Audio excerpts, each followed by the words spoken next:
Hi viewers, welcome to our channel. ప్రస్తుతం మనతో పాటు ప్రముఖ పొలిటికల్ అనలిస్ట్ కిలార్ నాగార్జున గారు ఉన్నారు. వారితో ఒకసారి మాట్లాడదాం.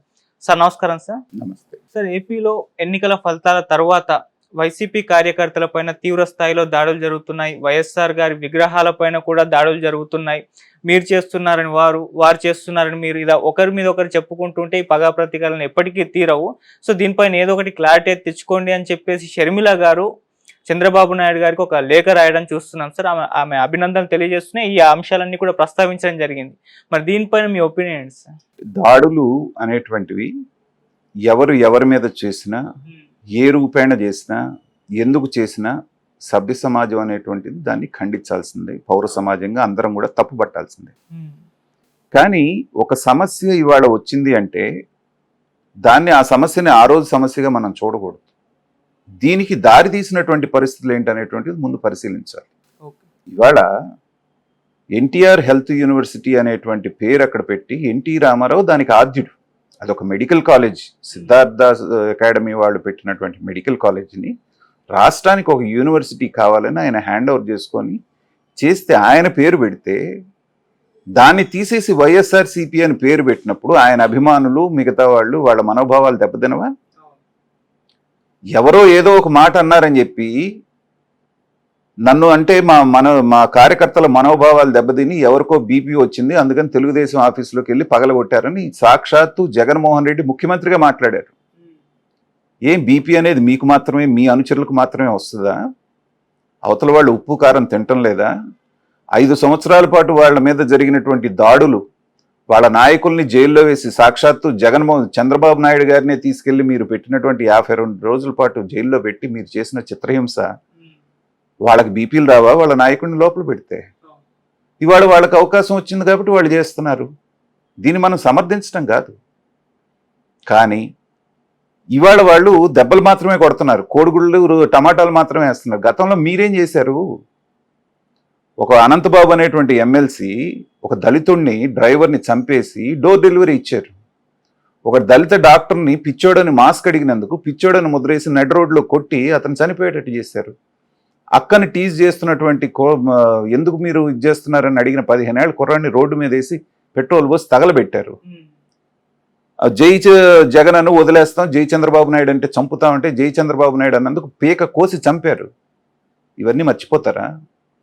అంటే మీరు అధికారంలోకి మారిపోయి వాళ్ళు రాగానే వాళ్ళు శుద్ధపూసలు అయిపోయి మిమ్మల్ని ఏమీ అనకుండా వాళ్ళు గాంధీ గారి మార్గంలో వెళ్తారని ఎలా అనుకుంటారు? ఇందాక నేను అన్నట్టు వాళ్ళు ఉప్పు కారం తింటారు, వాళ్ళకి బీపీలు ఉంటాయిగా. కాబట్టి అధికారంలోకి వచ్చిన కొద్ది రోజులు బీపీలు ఉంటాయి. అధికారం పోయిన మీరే మొన్న అధికారంలోకి వచ్చిన తెలుగుదేశం కార్యకర్తను చంపారు. వాళ్ళు చేసిన దాడుల్లో ఎవరు చనిపోలా. కానీ మీ కార్యకర్తలు అధికారం పోయిన తర్వాత కూడా ఒక మనిషిని చంపారు. దీని గురించి ఎవరు ఎందుకు మాట్లాడరు? కాబట్టి ఏంటంటే చర్యకు ప్రతి చర్య అనేటువంటిది ఖచ్చితంగా ఉంటుంది, ఉండకూడదు రాజకీయాలు. కానీ మనం ఎన్ని నీతులు చెప్పినా బాధపడ్డోడికి తెలుస్తుంది. బాధపడ్డాడు, ప్రతిస్పందించాడు, అయిపోయింది. అప్పట్లో గవర్నమెంట్ లేదు, ఆపద్ధర్మ ప్రభుత్వం అనేటువంటిది. నిన్న ప్రమాణ స్వీకారం చేసే 12 గంటల 30 నిమిషాలు 11 గంటల 30 నిమిషాల వరకు కూడా మీ జగన్మోహన్ రెడ్డి ఆపద్ధర్మ ముఖ్యమంత్రి. ఇన్ని దాడులు జరుగుతూ ఉంటే బయటకు వచ్చాడా? ఒక్క ప్రెస్ మీట్ పెట్టాడా? ఒక్క మనిషితోటి మాట్లాడా? ప్యాలెస్లో దాక్కొని ఇంకా ప్రమాణ స్వీకారం కూడా చేయకుండా ఉన్నటువంటి చంద్రబాబు నాయుడు గారిని బ్లేమ్ చేస్తారా? సో ఇది ఎక్కడిది? నీ బాధ్యత నుంచి నువ్వు తప్పించుకొని కనీసం నువ్వు కాపాడలేకపోయినా బయటకు వచ్చి నిలబడాలి కదా ముఖ్యమంత్రి, ఆపద్ధర్మ ముఖ్యమంత్రిగా. నువ్వెవరికి కనపడవు, వచ్చిన తర్వాత రకరకాలు. కాబట్టి ఇవన్నీ కూడా ఏంటంటే జరగటం అనేటువంటిది దురదృష్టకరం. జరిగినటువంటి దాని నేపథ్యం ఇది. కానీ ఇప్పుడు గవర్నమెంట్ వచ్చిన తర్వాత అయినా ఇక ఒక్క వ్యక్తి మీద దాడి జరిగినా కూడా అది ఈ గవర్నమెంట్ యొక్క ఫెయిల్యూర్. వాళ్ళు మా కార్యకర్తలకు బీపీలు వచ్చినాయి అన్నా, ఇంకోటి వచ్చినాయి అన్నా ఏ రకంగానూ సమర్థించుకునేటువంటి అవకాశం లేదు. అది జరగకూడదు, నెంబర్ 1. రెండోది, మీరు అడిగింది షర్మిల గారు లేఖ రాయటం అనేటువంటి. నేను కూడా లేఖ చూశాను, చాలా డిగ్నిఫైడ్గా. ఆవిడ ఎంతసేపటికి బాధపడ్డది ఏంటంటే మా రాజశేఖర్ రెడ్డి గారి, మన తండ్రి గారి విగ్రహాలని కొన్ని చోట్ల పడేస్తున్నారు, కొన్ని చోట్ల కూలగొడుతున్నారు. ఇలా చేస్తే మీకు వచ్చేటువంటిది ఏంటి? ఒక చెడ్డ పేరు తప్పితే మిమ్మల్ని చాలా మంచి పాలన ఇవ్వాలనేటువంటి దాంతో పెద్ద ఎత్తున మ్యాండేట్ ఇచ్చారు. కాబట్టి దాని మీద చేయడం చాలా పాజిటివ్గా రాశారు. దాంట్లో మనం అభినందించాల్సిందే కానీ తప్పు పట్టాల్సిన పని లేదు. ఎందుకంటే రాజశేఖర రెడ్డి గారు అనేటువంటి వ్యక్తి కొంతమందికి నచ్చొచ్చు, కొంతమందికి నచ్చకపోవచ్చు. కానీ ఈ తెలుగు రాష్ట్రాలు, ఉభయ తెలుగు రాష్ట్రాలు పాలించినటువంటి ముఖ్యమంత్రుల్లో తనదంటూ ప్రత్యేక ముద్ర వేసుకొని చాలా మంది గుండెల్లో ఉన్న వ్యక్తి ఆయన. కానీ ఇవాళ ఆయన విగ్రహాలను పడగొట్టేటువంటి పరిస్థితిని మీరే కల్పించారు. ఎందుకంటే మీ మీద, మీ జగన్మోహన్ రెడ్డి గారి మీద, ఆయన పాలన మీద ఉండేటువంటి ఏదైతే ఉందో ఆ ఉక్రోషం అనేటువంటిది ఎదురుగా కనపడ్డ విగ్రహాల మీద రిఫ్లెక్ట్ అవుతోంది. మీరు అదే ఎన్టీఆర్ యూనివర్సిటీ పేరు మార్చకుండా ఉండుంటే ఒక రాజశేఖర రెడ్డి విగ్రహాన్ని కూడా ఎవరు టచ్ చేసేవాళ్ళు కాదు. ఎందుకంటే ఉన్నవాళ్ళని చూసుకునేవాళ్ళు. విగ్రహాలు ఏం చేసినాయి, వీళ్ళకి ఏం కీడు చేసినాయి అవి. కానీ ఎప్పుడైతే మీరు ఆ పని చేశారో వాళ్ళు కూడా ఏంటంటే టైం కోసం చూశారు. టైం వచ్చింది, మనం చూసాం. ఆ ఎన్టీఆర్ వైఎస్ఆర్ అన్న లెటర్లని కాళ్ళతో తన్ని మరీ పగలగొట్టారు. ఈ పరిస్థితిని ఎందుకు కల్పించారు? అది పేరు మార్చకుండా ఉంటే వైఎస్ఆర్కి ఆ అవమానం జరిగేది కాదుగా. సో మీరు తీసుకున్నటువంటి అనాలోచిత నిర్ణయాల మూలాన వచ్చినటువంటి పరిణామం అది. కానీ దాన్ని ఎవరు బ్లేమ్ చేయడానికి లేదు. అందుకని ఆవిడ కూడా ఎవరిని బ్లేమ్ చేయలేదు ఆ విషయంలో. జరుగుతున్న దాడుల్ని ఖండించండి, ఆపండి అన్నారు. ఇక గవర్నమెంట్ వచ్చిన తర్వాత ఎక్కడ అలాంటి సంఘటనలు జరగవు. ఎందుకంటే ఎంతసేపటికి డెవలప్మెంట్ ఎలా ఉండాలి అనేటువంటి దాని మీద చేస్తారు. కానీ ఒకవేళ ఇంకా ఆవేశం తగ్గని కార్యకర్తలు ఎవరన్నా కొంతమంది చేసినా కూడా ఖచ్చితంగా దాని మీద చర్యలు ఉంటాయి. చంద్రబాబు నాయుడు గారి ట్రాక్ రికార్డ్ చూసుకుంటే 45 సంవత్సరాల ఆయన చరిత్రలో ఎప్పుడు కూడా ప్రతీకారేచ్ఛ ఆయనకు ఉండటం కానీ, లేకపోతే ఆయన పురుగొలిపి ఎవరన్నా కొట్టండి, చేయండి, సంపండి అన్న సందర్భాలు మనకు లేవు.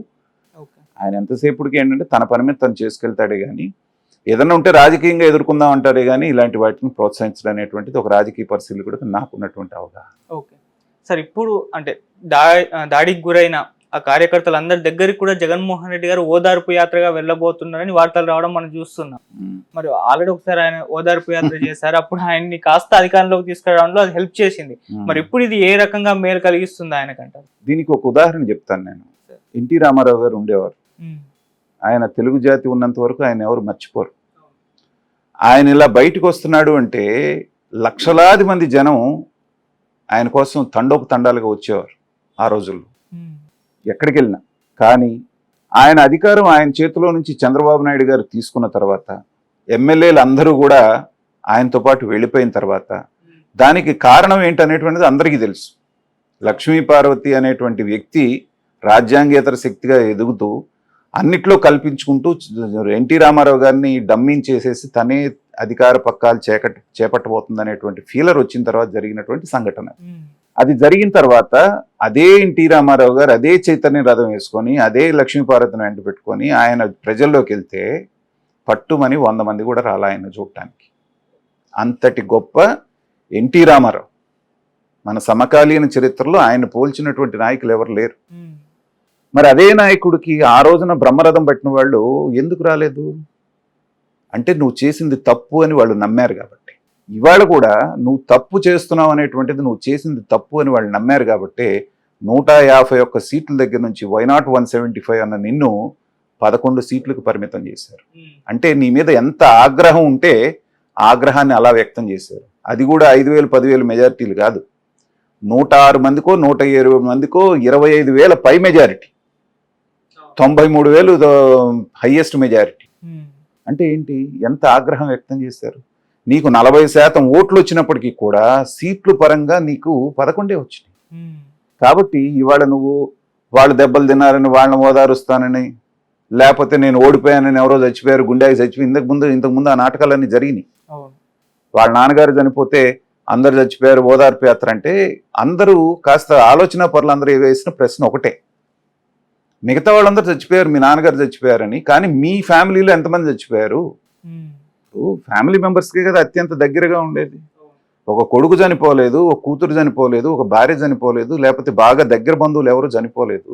ఎవరు ఎందుకు చనిపోయారు? పోనీ వాళ్ళు 100 మంది చచ్చిపోతే ఒకళ్ళన్నా చచ్చిపోవాలి కదా, లాజికలే కదా.